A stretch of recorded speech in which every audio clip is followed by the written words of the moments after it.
Some plans look brilliant on paper. Clean, logical, perfectly constructed. The kind of scheme that seems foolproof when you are sitting alone mapping it out, accounting for every variable, feeling satisfied with how neatly everything fits together. And then real life walks through the door wearing work boots and a quiet expression, and the plan starts doing things you did not design it to do. This is a story about exactly that kind of plan. And about the man she married because she thought she already knew everything about him. She needed to inherit the corporation. That was the bottom line. The non-negotiable fact around which everything else had been arranged. The conditions of the inheritance were specific, and they were not flexible. She had to be married, not engaged, not in a relationship, not planning to get married at some point in the future. Married. And the clock on that condition was running. So she did what practical, determined people do when they need something done efficiently. She found a solution that fit the requirements without complicating her life any further than necessary.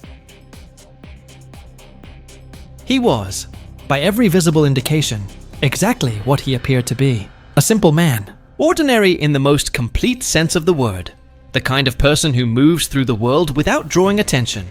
Without the particular energy that wealth and status tend to give people, whether they want it or not. He worked with his hands.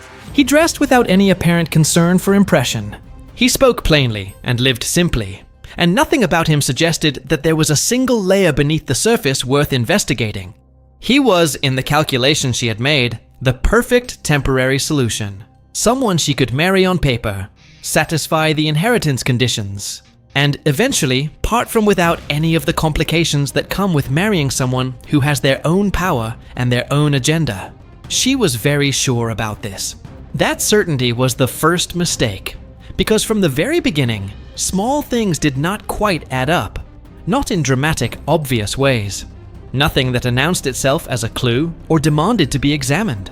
Just the occasional moment where his reaction to something was slightly too calibrated, where his understanding of a situation was slightly too complete for someone with his supposed background, where a problem that should have required effort and resources and connections he did not have somehow resolved itself quietly, without explanation, shortly after he became aware of it. She noticed these things the way you notice a sound in a house at night, registered, briefly considered, and then filed under probably nothing, because the alternative requires more energy than you are currently willing to spend. What she did not file away so easily was how he treated her. Not with the deference of someone grateful to have been chosen, which was what she had unconsciously expected. Not with distance either, or resentment at being used for someone else's convenience.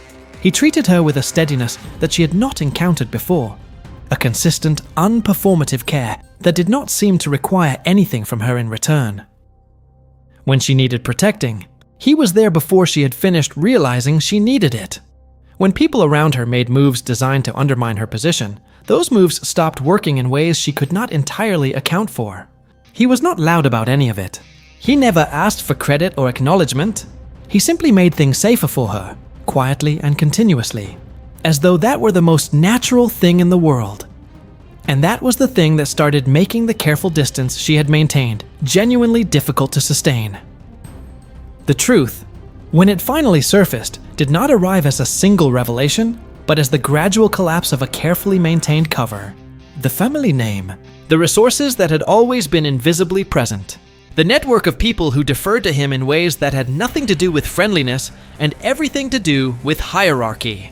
The man she had married as a convenient solution to a legal requirement came from one of the most powerful families in existence, and had been hiding that fact not out of deception in the cruel sense, but out of a genuine desire to be seen as something other than what his name and wealth made people assume about him.